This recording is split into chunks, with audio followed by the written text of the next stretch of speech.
जय हिंद। तो आज के वीडियो में what is the role of all the NCC rank holders, सभी रैंक होल्डर्स का जो रोल होता है वो क्या होता है वो आज आपको इस वीडियो में डिटेल में पता चलेगा। और साथ ही साथ एक कैडेट की क्या जिम्मेदारी और क्या कर्तव्य होता है, क्या ड्यूटीज़ एंड रिस्पॉन्सिबिलिटीज़ होती है, इसके बारे में मैं आज आपको डिटेल में बताने वाला हूँ। तो बने रहिए एंड तक इस वीडियो के साथ, क्योंकि ये बहुत ही ज़्यादा इन्फॉर्मेटिव एंड हेल्पफुल होने वाला है। सबसे पहले बात करते हैं हम कर्तव्य और जिम्मेदारी के बीच में फ़र्क क्या होता है, ये मैं पहले आपको बताता हूँ।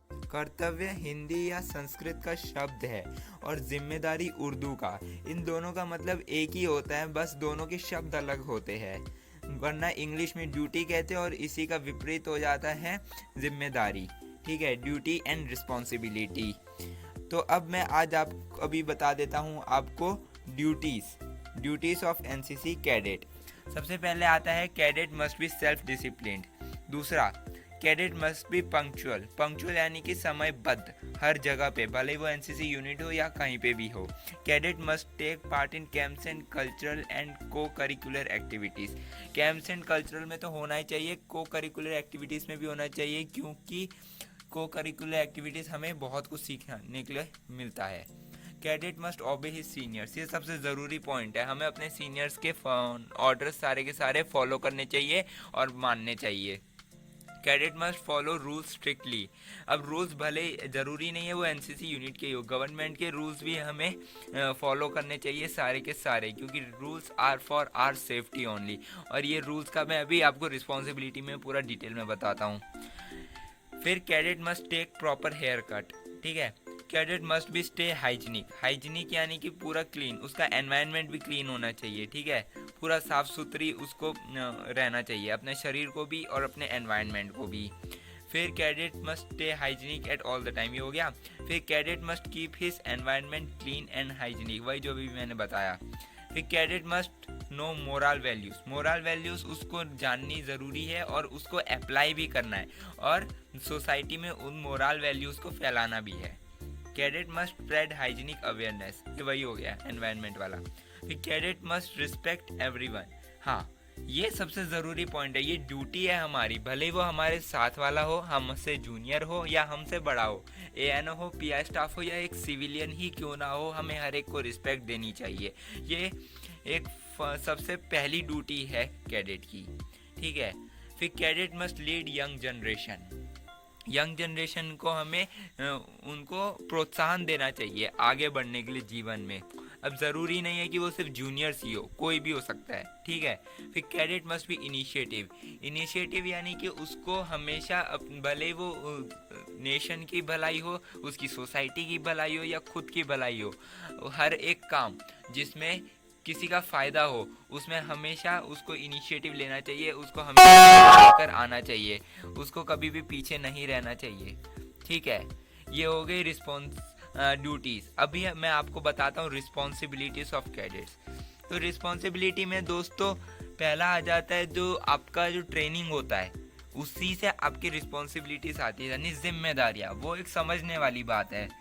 सबसे पहले तो हमें जो एनसीसी का मेन एम होता है वो हमारी सबसे फर्स्ट एंड फॉरमोस्ट रिस्पॉन्सिबिलिटी है, जो होता है यूनिटी एंड डिसिप्लिन, जिसमें हमें एक पोटेंशियल लीडर, जो एनसीसी का हर एक बंदा एक लीडर की तरह होता है, उसमें एक लीडरशिप क्वालिटी डाल दी जाती है।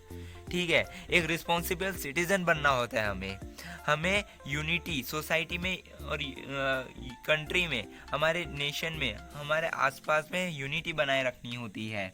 एक्टिव पार्टिसिपेशन रखना होता है हमें सोशल अवेयरनेस में। ठीक है, एनवायरमेंटल इश्यूज़ जितनी हमारी क्षमता है हमें उतना हमें अपना योगदान देना होता है। और सारी एक्टिविटीज़ जो भी नेशन को आगे बढ़ाने में मददगार हो, उसमें हमें पार्टिसिपेट करना चाहिए। अभी जो हमारा जो आजकल के यूथ है, बहुत सारे जो गलत रास्ते पे चले जाते हैं, जैसे उनको बहुत सारी आदतें हो जाती हैं गलत संगति में पड़ के, तो वो हमें नहीं करना। क्योंकि यार मैं बता देता हूँ, जो अगर आप एनसीसी यूनिफॉर्म पहन के भी अगर बाहर निकलते हो, कुछ गलत काम कर देते हो, जैसे कि आपने कोई ट्रैफिक रूल तोड़ दिया या कुछ गलत ऐसा कर दिया जो नहीं होना चाहिए, जो ऑफिशियली जो रूल्स के हिसाब से ठीक नहीं है, तो जो पब्लिक है वो आपको देखती है, और जो छोटे होते हैं या जो दूसरे होते हैं वो हम ही से सीखते हैं कि यार वो वर्दी पहन के ऐसा कर रहा है, वो वर्दी की इज्जत नहीं कर रहा तो हम क्यों करें। ठीक है, इसलिए हमें हर जगह भले कोई देखे या न देखे हमें डिसिप्लिन रहना होगा और हमें सारी अपनी जिम्मेदारियां अच्छे से समझनी होंगी, तभी जो सामने वाला है वो हमें देख के सुधरेगा या उसको अवेयरनेस आएगी कि हाँ भाई, उसको भी लगना चाहिए कि हाँ ये हमारा देश है, हमारा घर है, हमें इसे गंदा नहीं करना, हमें सबकी मदद करनी चाहिए। ठीक है, भले वो छोटा हो, बूढ़ा हो या कोई भी हो, हमें सबकी मदद करनी चाहिए, मदद में हिचकिचाना नहीं चाहिए।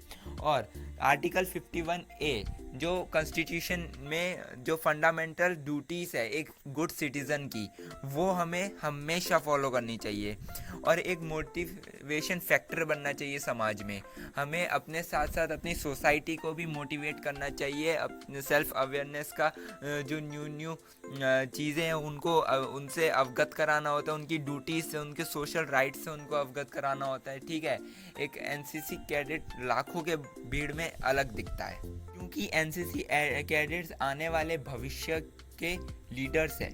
ठीक है, आने वाला जो भविष्य है भारत का वो हम ही से है, तो हमें डिसिप्लिन बनना होगा। जैसे हमारे प्रधानमंत्री श्री नरेंद्र मोदी जी को ही ले लो, वो भी एक एनसीसी कैडेट थे और आज देखो वो भारत को कितना आगे बढ़ा रहे हैं। जो हमने कभी कल्पना भी नहीं की थी वो आज हम देख रहे हैं और आगे भी देखेंगे, बहुत ही ज़्यादा डेवलप्ड होगा। तो इसी के साथ मैं अब आपको ले चलता हूँ रोल्स पे, जो रैंक के हिसाब से हर एक के क्या क्या रोल्स होते हैं कैडेट्स के वो भी बताता हूँ, और साथ ही साथ जो मैं बताऊँगा वो सभी आर्मी, नेवी, एयरफोर्स तीनों विंग के एक साथ बता रहा हूँ। चलिए चलते हैं। सबसे पहला आता है कैडेट। कैडेट जो होता है वो परेड अटेंड करता है और अपने जो सीनियर्स होते हैं उनके ऑर्डर्स फॉलो करता है। इसका फुल फॉर्म CDT होता है। यानी थोड़ा ऊपर बढ़ते हैं, लांस कॉर्पोरल, LCPL जो ये होता है वो इसके अंडर में जितने कैडेट्स आते हैं ये उनकी जो भी प्रॉब्लम्स होता है वो अपने सीनियर कैडेट्स को बताता है और सीनियर की एब्सेंस में वो परेड को आगे भी बढ़ा सकता है। थोड़ा और आगे बढ़ते हैं, कॉर्पोरल CPL ये परेड अटेंड करवाता है और जो परेड की जो अटेंडेंस वगैरह होती है वो सारी की सारी रिपोर्ट करता है ये सर्जेंट को। अब आगे बढ़ते हैं सर्जेंट की ओर, SGT जो सर्जेंट होता है वो परेड डे का इंचार्ज होता है, मतलब जिस दिन परेड होती है वो पूरा जो अटेंडेंस जो कॉर्पोरल उसको सबमिट करता है वो अपने सीनियर को जाके सबमिट करता है और सारी ड्रिल एक्टिविटीज़ उसके अंडर में कंडक्ट होती है निर्देशानुसार। और आगे बढ़ते हैं, company quarter master sergeant CQMS या कंपनी सर्जेंट मेजर CSM भी कहते हैं। इसका मैंने आपको बता दिया है कि एक अपॉइंटमेंट होता है जो हमें सिर्फ और सिर्फ कैंप्स के दौरान पे मिलता है। तो इसका मेन काम यही होता है, अकाउंटेंट का काम होता है कि जितना भी कंपनी में जितने कैडेट्स हैं उनके लिए जितना खाना मतलब रिफ्रेशमेंट आ रहा है वो उसकी डिटेल्स, उनके नंबर्स, प्रेजेंट अटेंडेंस वगैरह, एब्सेंट वगैरह वो सब इसी के अंडर में होता है। थोड़ा और ऊपर बढ़ते हैं, अंडर ऑफिसर UO या कोई कोई उसको जूनियर अंडर ऑफिसर भी कहते हैं JUO। ठीक है, तो जूनियर अंडर ऑफिसर का भी ये होता है कि वो जो जितनी परेड होती है जितनी भी उन सबको जो सर्जेंट होता है वो उनको रिपोर्ट करता है परेड डे अटेंडेंस की, और जो अंडर ऑफिसर होता है वो सीनियर अंडर ऑफिसर की एब्सेंट में परेड लीड करता है और सीनियर अंडर ऑफिसर का रोल भी प्ले करता है in the absence of SUO। ठीक है, एंड जो अंडर ऑफिसर होता है वो एक तरीके से इंचार्ज होता है पूरी ऑल ओवर परेड का, जो SUO के दिए हुए निर्देशानुसार फॉलो करता है। अब बात करते हैं सबसे बड़ी रैंक एनसीसी के कैडेट्स के लिए, एनसीसी की दुनिया में कह लो। ठीक है, senior under officer SUO। Senior under officer जो होता है वो PI स्टाफ और ANOs के साथ मिलकर डिसीजन लेने में हेल्प करता है कि जो कैडेट्स के लिए वेलफेयर है, उनको जो ट्रेनिंग एक्टिविटीज़ है उनको बेनिफिशियल के लिए उनको को करिकुलर एक्टिविटीज़ वगैरह सब उनके साथ मिलकर डिसाइड करता है और जो कैडेट्स है उनको लीड करता है अपने अंडर ऑफिसर को कमांड देकर, उनको निर्देश देकर कि पूरे बटालियन के कंपनी के अपने कंपनी के को फॉलो करवाने के लिए उसको पूरा उनका बेनिफिशियल उनका नॉन बेनिफिशियल सब वही SUO ही देखता है ANO के अंडर में सारा डिसाइड करके।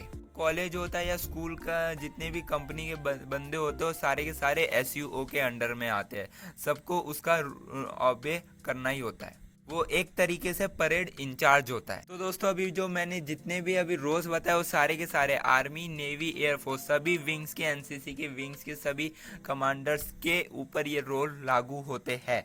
और मैंने आपको सिंबल्स भी दिखाए और नाम भी दिखाए और फुल फॉर्म्स भी दिखाए। आई होप कि आपको ये वीडियो बहुत ही ज़्यादा इन्फॉर्मेटिव एंड हेल्पफुल लगा हो, और हेल्पफुल लगा हो तो इसे लाइक, शेयर एंड कमेंट करके पूछ लो अगर कुछ क्वेश्चंस है तो। एंड सब्सक्राइब कर दो मेरे इस चैनल को एंड बेल नोटिफिकेशन प्रेस कर दो ताकि मेरे अगली वीडियो सबसे पहले आप तक पहुंचे बिना किसी देरी के, क्योंकि अगली जो वीडियोस आने वाली है बहुत ही ज़्यादा इन्फॉर्मेटिव एंड हेल्पफुल होने वाली है आप सबके लिए। और अपना इतना कीमती वक्त देकर मेरे इस वीडियो को पूरा देखने के लिए धन्यवाद। आशा करता हूँ कि आप सब अपनी ड्यूटीज एंड रिस्पॉन्सिबिलिटी एक एनसीसी कैडेट होने के तौर पर अच्छे से समझेंगे, सीरियसली लेंगे और पर अमल करेंगे और अपनी सोसाइटी में भी वो चीज़ लागू करेंगे। हमसे ही देश है, हम ही भविष्य है। जय हिंद।